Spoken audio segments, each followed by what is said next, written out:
철부지라는 말이 있습니다. 철을 모른다. 사시사철을 말합니다. 세상 물정을 모르는 어린아이를 가리키는 말로 사용되지만은 또 때와 상황을 분별하지 못하는 사람을 일컫는데도 사용되는 말이기도 합니다. 때와 상황, 철부지, 때를 모른다, 철을 모른다. 모든 일에는 때가 있습니다. 신앙에도 교육에도 다 때가 있죠. 특히 어린 시절의 신앙 교육 아주 대단히 중요하고 결정적입니다.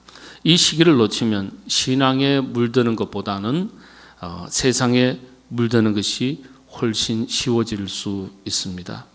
이걸 아는지 중국 시진핑 국가주석이 지도자가 된 이후에 18세 이하 모든 자녀들에게 기독교를 포함한 모든 종교 활동을 금지시켰습니다. 공산당 정부가 허락한 3자 교회조차도 다닐 수 없도록 했습니다. 어린 시절에 어떤 종교 사상, 특별히 기독교 사상에 물들면 미래 공산주의 사상에 방해가 되거나 걸림돌이 될 것이라고 생각한 것입니다. 안타까운 일이죠. 어린 시절의 신앙 교육이 얼마나 무서운지를 아는 겁니다.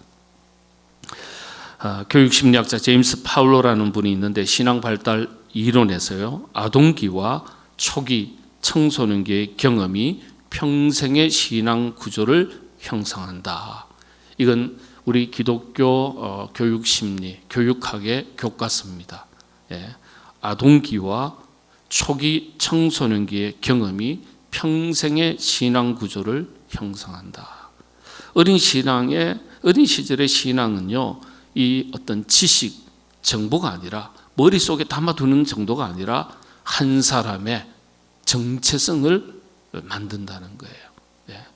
그래서 동방교회에서는 이런 격언이 있습니다. 어린 시절에 새겨진 것은 영혼에 깊이 남는다. 머릿속에 지식으로 남는 게 아니라 어린 시절에 경험한 것은요, 그 사람 자체를 만든다는 거예요. 인격을 만들고 성품을 만들고 그 사람의 정체성, 정신세계 전체를 좌지우지하는 것으로 영향을 준다는 뜻입니다. 그래서 어린 시절에 참 좋은 경험을 한다는 것은요, 얼마나 그 사람으로 하여금 자기 인생을 세상적인 기준이 아니라 성공적이고 행복한 인생으로 만들어 나가는데 큰 자원이 되는지 모릅니다. 오늘은 다윗의 신앙세계를 간단하게 살펴보려고 합니다. 15살입니다. 골리앗을 상대로 했을 때 나이가 15세, 어떤 학자는 12세로 보기도 하고요. 어떤 학자들은 17세인데 그건 좀 많아요. 보통 대략 한 12세에서 15세 정도의 나이에 해당된다. 그렇게 지금 일반적으로 공통된 그렇게 해석을 하고 있습니다. 15살 철부지인 줄 알았던 청소년 다윗이 철부지가 아니었어요. 얼마나 신앙의 철이 제대로 들었는지 이 내용을 읽으면 어른들이 배울 점이 많습니다. 신앙의 철이 얼마나 제대로 들었는지 살펴보고 그 신앙 세계의 영적 교훈을 우리가 또 살펴보도록 하겠습니다. 말씀드린 대로 다윗은 이 골리앗을 상대로 할 때 15세 전후의 청소년이었습니다. 우리식으로 말하면 중학교 한 2학년 혹은 1학년, 3학년쯤 되겠죠. 외형적으로는 아직도 미숙한 나이였습니다. 그러나 이 다윗의 신앙 고백을 보면 얼마나 깊이가 있고 성숙한 고백인지 모릅니다. 45절에 보면 너는 칼과 창으로 내게 나아오거니와 나는 만군의 여호와의 이름으로 내게 나아가노라. 한번 보세요. 지금 어떤 상황입니까? 절체절명의 위기의 상황이에요. 보통 위기가 아니에요. 생명이 왔다 갔다 하는 위기예요. 그런데 이런 순간에 어떻게 15세 소년의 입에서 이런 고백이 나올 수 있을까요? 대단한 기백이죠. 대단한 용기예요. 또 다윗이 싸우는 이유, 목적에 대해서 분명하게 선언을 합니다. 한마디로 블레셋이, 골리앗이 하나님을 모욕했기 때문이라고 말합니다. 그래서 분명한 목적을 가지고요, 골리앗을 상대합니다. 여러분, 골리앗은요, 블레셋 족속이죠. 이 블레셋은 역사적으로는 그리스에서 지중해를 거쳐서 팔레스타인 지역으로 넘어와서 정착한 이방 민족으로 알려져 있습니다. 더 기원을 거슬러 올라가면 저 북유럽 쪽에 기원을 두고 있는 그런 인종입니다. 그러니까 북유럽에, 지금도 네덜란드에 가보면요, 북유럽 쪽으로 가보면요, 사람들의 키가 남자 180, 192m는요 그냥 평균적이에요. 그렇게 키가 큽니다. 예. 그런 혈통의 계통의 사람들입니다. 그러니까 아예 인종적으로 혈통적으로 달라요. 그래서 거인 족속으로 알려져 있습니다. 성경에서는요, 거인 족속. 자, 그런데 그 블레셋이 하나님을 모이겠다. 그래서 골리앗을 상대하는데 이유를 두 가지로 됩니다. 첫째는 온 땅에 하나님이 살아계심을 알게 하기 위해서 내가 너를 상대한다. 둘째는 승리는 칼과 창에 있는 것이 아니다. 하나님 손에 달려 있다. 이걸 알도록 하기 위해서 내가 너를 상대한다. 야, 우리 참 철부지라 그래야 되나요? 아니면 뭐라 그러죠? 겁이 없는 사람을 가르쳐 뭐라 그러죠? 뭐가 부었다 그러잖아요. 그렇죠? 예. 뭘 몰라서 이런 얼토당토하는 블레셋 군대 입장에서 볼 때, 골리앗이 볼 때는요, 참 기가 찰 노릇이죠. 근데 다윗은 분명한 목적을 가지고 신앙 고백을 가지고 골리앗을 상대합니다. 다윗은요, 어떤 상황을 보는 게 아니에요. 자신의 능력을 보는 게 아니에요. 상대방의 키를 보는 게 아니에요. 창과 뭐라 그럴까요? 방패를 보는 게 아니에요. 칼을 보는 게 아니에요. 전적으로 하나님만을 신뢰하고 하나님만을 의지하고 하나님만 바라보는 거예요. 어떤 상황과 환경과 조건을 살피다 보면 두려움에 빠질 때가 있습니다. 사람도 살아가다 보면 이런저런 상황 만나지 않습니까? 환경 만나지 않습니까? 어떤 삶의 형편에 따라서 두려움이 생기고 불안이 생기고 염려, 걱정이 생길 수가 있습니다.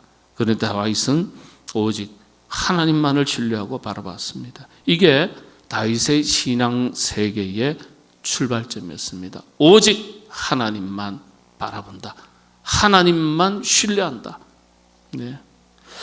이런 다윗이 가진 신앙생의 특징이 두 가지가 있습니다. 저와 여러분 우리 모두 이런 다윗의 신앙세계를 함께 배우고 닮을 수 있기를 바랍니다. 오늘 한번 살펴보겠습니다. 첫 번째는요, 하나님을 전적으로 신뢰하는 용기라는 거예요. 예. 이 다윗이 15살 난 다윗이 어른들에게서도 찾아볼 수 없는 용기를 찾아봅니다. 모두가 두려워서 사울 왕조차, 휘하에 있는 장군들조차, 군사들조차도 두려워서 떨었다고 분명히 사무엘상 17장 내용을 보면 기록이 되어 있어요. 모두가 두려워했다. 그런데 다윗은 용기가 있는 거예요. 두려움이 없는 거예요. 용기라는 건 두려움이 없다는 얘기 아니겠어요? 두려움을 이기는 것이죠. 근데 용기는 가만히 보면 성격이 아니라 확신에서 나오는 걸 알 수 있습니다. 여러분, 사람도요, 의지할 것이 있으면 담대해집니다. 믿는 구석이 있으면 그게 돈이든지 실력이든지 사람이든지, 그렇죠, 내가 어떤 아는 사람이든지 아니면 나에게 있는 어떤 기술이라든지 능력이라든지 믿는 구석이 있으면 용기가 생겨요. 자신감이 생겨요. 힘이 생겨요. 그런데 이 전쟁터에서 믿을 만한 구석이 하나도 없어요. 다윗이 뭘 믿겠습니까? 두려웠다는 사울왕과 그 휘하의 군사를 믿겠습니까? 자신의 능력을 믿을 수 있겠습니까? 물맷돌을 돌린다고 하지만 그 물맷돌의 실력을 의지하겠습니까? 믿는 구석이 하나도 없어요. 믿을 만한 구석이 하나도 없어요. 다윗의 믿는 구석은 오직 하나님 한 분뿐이었습니다. 하나님은 살아계신다. 하나님은 나와 함께 하신다. 그래서 전쟁은, 이 땅의 어떤 전쟁도 다 여호와께 속해 있다. 이 믿음의 확신이 용기를 만들어낸 거예요. 심리학자 중에 알버트 반두라라는 아주 뛰어난 분이 계신데, 이분이 셀프 이피컷이라고 해서 자기 효능감 이론이 있습니다. 그러니까 반복된 성공적인 경험, 긍정의 경험이 강한 자신감을 만들어낸다. 이 아주 중요한 용어거든요. 자기 효능감. 반복된 성공, 긍정의 경험이 강한 자신감을 만들어낸다. 그런데 다윗은요, 어린 시절부터 반복된 성공의 경험이 있었어요. 긍정의 경험이 있었어요. 우리가 성경을 읽을 때 이런 점을 주목해서 읽어야 돼요. 어떤 걸 경험했습니까? 다윗은요, 이미 들판에서부터 하나님의 도우심을 경험했습니다. 그 경험이 믿음의 확신을 가지게 한 거예요. 이 다윗의 용기는요, 하나님에 대한 긍정의 경험과 기억에서 비롯된 겁니다. 하나님은 나와 함께 하신다. 어떠한 순간에서라도, 위기의 순간에서라도, 양떼를 돌볼 때 여러 가지 어려운 순간, 위기의 순간, 힘든 순간, 당황스러운 순간 속에서도 항상 하나님이 자신을 지키시고 보호하시고 인도하시는 것을 반복적으로 경험한 거예요. 이런 긍정의 경험이, 위기를 극복했던 성공의 경험이 하나님에 대한 신뢰, 믿음의 확신을 가지도록 했다는 거예요. 참 이게 중요합니다. 부모와 자녀의 관계 속에서도 부모가 자녀에게 이런 경험을 갖도록 해줘야 돼요. 이런 확신을 심어줄 수 있어야 됩니다. 자신감을 불어넣어주고 긍정의 좋은 경험을 하게끔 하고요. 또 부모님이 자녀들에게 그렇게 반복적으로 일러주셔야 되죠. 하나님이 항상 너와 함께 하신다. 너는 잘 못 느껴도 하나님 너를 주목하신다. 하나님은 네가 어디로 가든지 무엇을 하든지 요소에게 하신 말씀처럼 너와 함께 하신다. 너를 지키신다. 너를 책임지신다. 이 순간만이 아니라 너의 전 인생을 하나님은 책임지신다. 이 반복적으로 가르쳐 주셔야 돼요. 이 말은 단순한 위로가 아니라 믿음의 확신을 갖게 하는 영적인 토대가 되는 것입니다. 그러니까 다윗은요, 이런 경험이 들판에서부터 있었던 거예요. 하나님이 나와 함께 하신다. 그 다음에 또 하나 이 다윗에게서 볼 수 있는 것은요, 용기와 비슷한 것이지만은 하나님 안에서 형성된 아주 건강한 자존감을 우리가 엿볼 수 있습니다. 높은 자존감을 가진 다윗입니다. 조금 전에 말씀드린 대로 다윗은요, 사울 왕 앞에서 자신이 사자와 곰을 물리친 경험을 얘기합니다. 여러분이 15살 난 중2짜리가 와서 내가요, 지나가는 큰 개를 그냥 한 손에 그냥 제가 물리친 적이 있습니다. 그렇게 말을 하더라도 믿으시겠어요? 이건 개 정도가 아니에요. 강아지 정도가 아니에요. 사자와 곰을 물리친 경험을 합니다. 그게 34절에서부터 이 35절의 내용이 있죠. 들판에서 양을 칠 때 사자나 곰이 양의 새끼를 물어가며 쫓아가서 그 입에서 양을 구출해오던 경험을 얘기합니다. 양의 새끼를 구해내온 정도가 아니라 그 짐승의 수염을 잡고 쳐서 죽이기까지 했다고 말합니다. 여러분, 15살 난 청소년 다윗이 이런 경험을 하게 될 때요, 15살의 청소년의 정신세계에 어떤 것이 자리 잡냐 하면요, 하나님은 내가 어떤 극한의 상황에 빠지더라도, 그 속에 있더라도 나를 보호하시고 나를 지켜주시는 분이시라는, 더 정확하게는 이토록 하나님께서 나를 귀하게 여기시고 나를 돌보시는 나는 사랑받는 존재라는 그런 의식, 스스로 그렇게 귀한 존재라고 인식하는 높은 자존감이 형성된다는 사실입니다. 용기를 가지는 정도가 아니라요, 용기를 가지게 되는 원천, 높은 자존감이 형성됩니다. 나는 하나님이 나를 도우신다, 하나님이 나를 지켜주신다, 보호하신다를 넘어서서 나는 하나님의 사랑받는 자녀다. 하나님이 그토록 귀하게 나를 지키시고 보호하시려는 나는 그런 존재다. 귀한 존재다. 높은 자존감. 자신이 어떤 존재인지, 그토록 귀한 존재인지를 스스로 인식하도록 하는 겁니다. 그래서 여러분들, 반복적으로 사랑받고 자란 자녀들이요, 자존감이 다 높습니다. 나는 그렇게 사랑받는 귀한 존재라는 자기 인식이 자신도 모르게 내면 속에 확실하게 자리 잡는 것입니다. 근데 이 자존감이 굉장히 중요합니다. 자존감이 높은 사람들의 공통적인 특징이 행복지수가 다 높습니다. 행복지수 높은 사람들을 조사하면 자존감이 전부 다 높아요. 이건 전부 다 조사된 내용이에요. 한 사람을 행복한 사람으로 만드는 힘의 원천이 됩니다. 이 자존감이에요.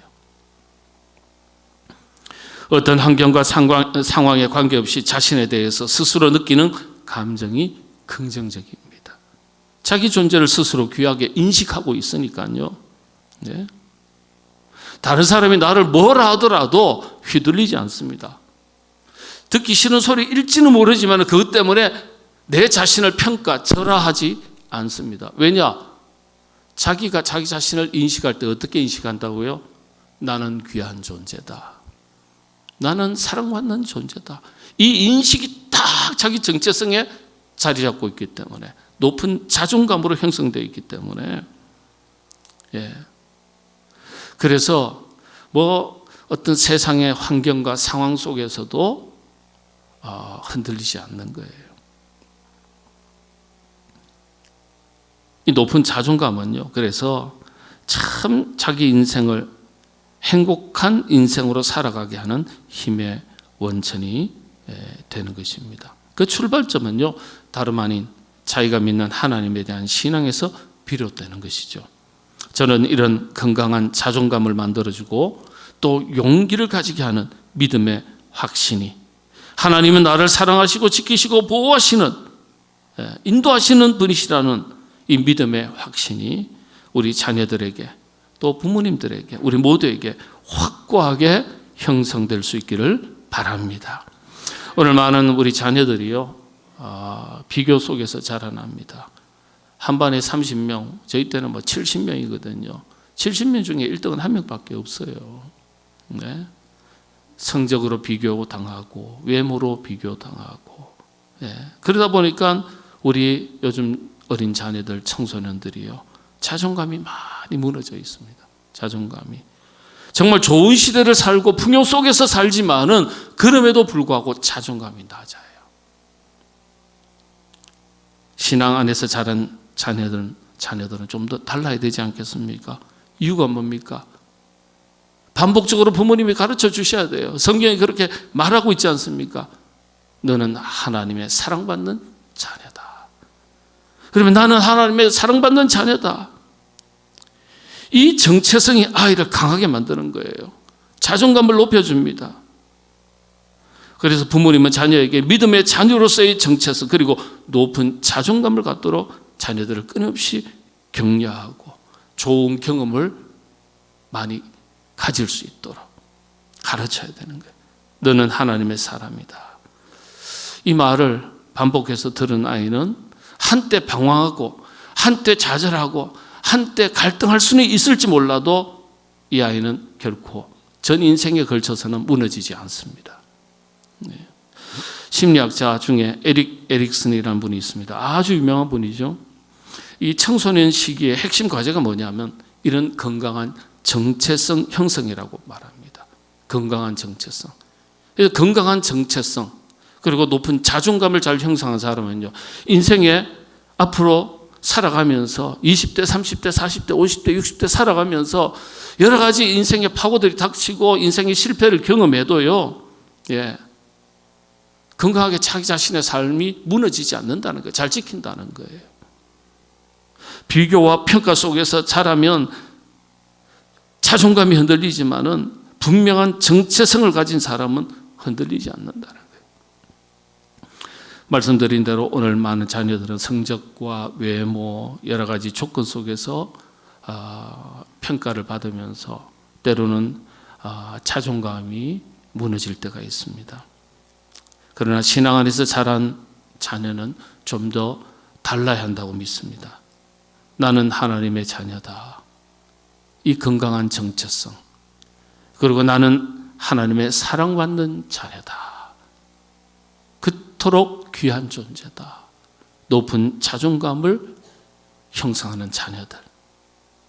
이것이 다윗의 전 인생에 있어서 얼마나 중요한 믿음의 토대였는지 모릅니다. 골리앗은요, 다윗을 조롱했습니다. 그러나 다윗은 위축되지 않았어요.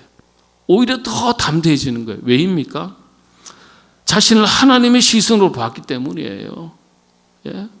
나는 하나님의 사랑받는 존재로서, 자녀로서 하나님은 항상 나를 도우셨다. 곰의 발톱에서도 사자의 이빨 속에서도 나를 보호하셨다. 그러니까 당신의 칼, 창 아무것도 아니라는 거예요. 대단한 용기, 자신감을 가지는 거예요. 건강한 자존감은요, 자기 과장이 아니에요. 허세가 아니에요. 만용이 아니에요. 하나님 안에서 정확하게 자기를 들여다보는 것입니다. 다윗이 선언합니다. 전쟁은 여호와께 속한 것이다. 전쟁은 여호와께 속한 것이다. 이 고백이 다윗의 신앙 세계의 핵심입니다. 골리앗의 키를 계산하지 않았어요. 창을 보지 않았어요. 칼을 보지 않았어요. 상황을 분석하지 않았어요. 하나님만 바라봤습니다. 하나님 손 안에 있다는 거예요. 사람이 죽고 사는 것, 성공과 실패도 다 누구 손 안에 있다고요? 하나님 손 안에 있다. 내가 죽어도 하나님 뜻이라면 죽을 수 있는 거예요. 헤르만 헤세의 시인의 기도라는 시를 보면요, 그런 기도가 있습니다. 하나님의 뜻이라면 저는 흔쾌히 망하겠습니다. 그렇게 기도해요. 기도라는 내용이, 우리는 기도할 때 하나님 잘되게 해주시고 축복해 주시고 형통케 해주시고 그렇게 기도하지 않습니까? 헤르만 헤세 시인은 그렇게 기도하지 않아요. 기도라는 시에서 하나님의 뜻이라면 흔쾌히 망하겠습니다. 그런 기도를 어떻게 할 수 있어요?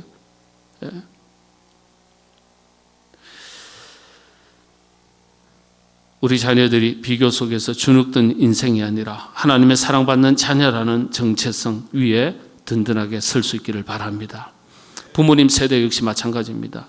우리 인생도 하나님 손 안에 있습니다. 상황이 아니라, 환경이 아니라, 어떤 조건이 아니라 하나님만 바라보시기